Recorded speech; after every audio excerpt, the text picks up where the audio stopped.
दोस्तों नमस्कार आदाब, मैं आपका दोस्त तकमील अहमद आपका बदिन टांडा यूट्यूब चैनल में मैं आपका स्वागत करता हूं। जैसा कि आप जानते हैं बदिन टांडा यूट्यूब चैनल में टांडा की हलचलें मिलती रहती हैं।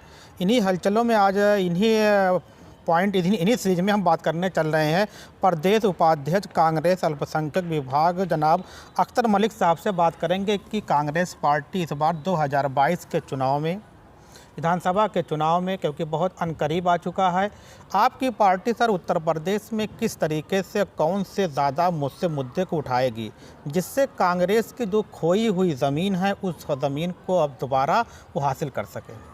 सबसे पहले तो बहुत शुक्रिया आपका, आपने हमें इनवाइट किया। आपका जो सवाल है, देखिए अगर आप जो इस वक्त सियासी हलचल चल रही है इस पे आप गौर करेंगे तो आपको बिल्कुल ये क्लियर हो जाएगा। मुझे शायद ये बहुत कहने और बताने की भी ज़रूरत ना पड़ेगी।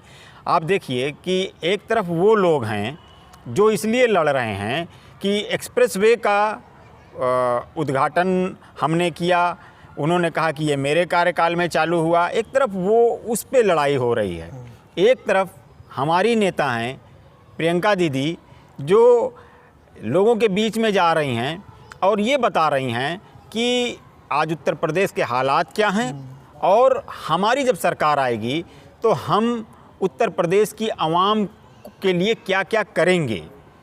तो आप इससे अंदाज़ा लगा सकते हैं कि उत्तर प्रदेश की जो जनता है वो समझदार है, वो सब कुछ बहुत खामोशी से देख रही है, उनकी लड़ाई को भी देख रही है जो एक्सप्रेसवे के लिए लड़ रहे हैं आपस में, और प्रियंका दीदी की घोषणाओं को भी देख रही है।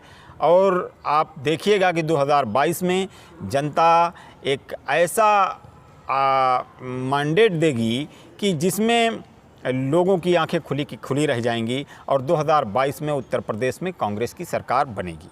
आपने एक बात कही अपनी बातों में कि एक पार्टी कह रही है कि हमने इसकी शुरुआत की थी, एक कह रही कि हम इसका कर लेते हैं कि इसको हम लोग चालू कर रहे हैं जी। तो कहने का मतलब है कि दोनों पार्टियां आपस में लड़ रही हैं, लेकिन कांग्रेस के पास अपना एक विज़न है कि मतलब फ्यूचर में क्या करेगी ये चीज़ें। लेकिन आपकी बात तो मतलब कि वक्त बताएगा कि अगर आपकी पार्टी सरकार बनती है। लेकिन जब आप प्रियंका जी की बात करते हैं, प्रियंका की जी की बात करते हैं, तो उसमें क्या होता है कि आजकल बहुत मुखरता से वो सामने आ रही हैं किसी भी मुद्दे को लेकर। वो प्रियंका जी का लखीमपुर खीरी के मुद्दे को लेकर बहुत ही आक्रामकता के तौर पे अपने आप को पेश किया है, और फिर उसके साथ क्या उन्होंने एक नारा दिया कि लड़की हूँ तो लड़ सकती हूँ। तो मतलब कि उनको क्या लगता है कि 2022 में इस तरीके से अपनी मुखरता के साथ, अपनी आने के साथ, क्या उनको कुछ लाभ होगा? जी देखिए, अभी आपने नारे की बात की, नारों का आप देखिए हिस्ट्री में उठाकर देखिए तो नारों का अपना एक अलग जो है महत्व रहा है। इसी नारों पे हमारे मुल्क में आज़ादी की जंग भी लड़ी गई और जीती भी गई। आप एक तरफ नारा आप देख रहे हैं कि दिया जा रहा है कि आ रहे हैं अखिलेश। अब सवाल आवाम कर रही है, पब्लिक कर रही है कि भाई तब क्यों नहीं आए जब कोरोना काल में लोग परेशान थे, लोग गैस के लिए दौड़ रहे थे, तब आप क्यों नहीं आए। लोग सवाल कर रहे हैं कि जब CA/NRC के मामले में पूरे मुल्क में जगह जगह धरना दिया जा रहा था, सूबे में उत्तर प्रदेश में जगह जगह लोग धरना दे रहे थे, आपका अपना जो जहाँ से आप MP चुने गए उस अवाम के ऊपर, वहाँ की औरतों के ऊपर जब CA/NRC के धरने में लाठी चलाई गई तो आप वहाँ क्यों नहीं गए? तब वहाँ आपने क्यों नहीं आवाज़ दी कि अय आज़मगढ़ की जनता, अय आज़मगढ़ की अवाम, आपने हम पर भरोसा किया था, हम आ रहे हैं। तब कहे होते तो आज आपका ये नारा सार्थक होता। लेकिन तब तो उस वक्त प्रियंका दीदी गई। अभी आपने देखा कि लखीमपुर का मामला, दिल्ली से चल के दीदी लखनऊ आई और लखनऊ से रात में लखीमपुर के लिए निकल पड़ी। ये बताता है कि एक नेता का आवाम से जुड़ाव क्या है। जब लगाव होता है, जब अंदर तड़प और मोहब्बत होती है, जब किसी को परेशान नेता देखता है तो उस परेशान के पास पहुंचने कि उसके अंदर तड़प पैदा हो जाती है कि कितनी जल्दी से जल्दी, कितने कम से कम समय में मैं उसके साथ खड़ा हो जाऊं। यही आपको प्रियंका दीदी के अंदर देखने को मिला। और दूसरी तरफ आपको देखने को मिला कि ट्वीट करके और मैसेज करके बताया जा रहा है कि कल सुबह जो है हम घर के बाहर बैठेंगे, घर के बाहर जो है धरना देकर बैठ गए आप। तो दोनों को आवाम देख रही है और आवाम जो है तय भी करेगी। 2022 में आपको रिज़ल्ट दिखेगा।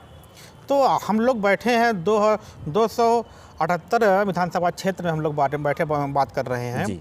तो यहाँ पे आपकी पार्टी यहाँ के कांग्रेस के प्रत्याशी को कब तक फील्ड में लाने का प्रयास कर रही है कि किस डेट तक आ जाएंगे? हमारे यहाँ पर एक प्रक्रिया है, लोकतांत्रिक प्रक्रिया है, जिसमें बहुत सारे कैंडिडेट जो भी विधानसभा लड़ना चाहता है वो आवेदन करता है। वो पार्टी से बोलता है कि हम चुनाव लड़ना चाहते हैं। पार्टी उसका जो हमारा संगठनात्मक ढांचा है, उस संगठन के ढांचे से जानकारी लेती है उसके बारे में।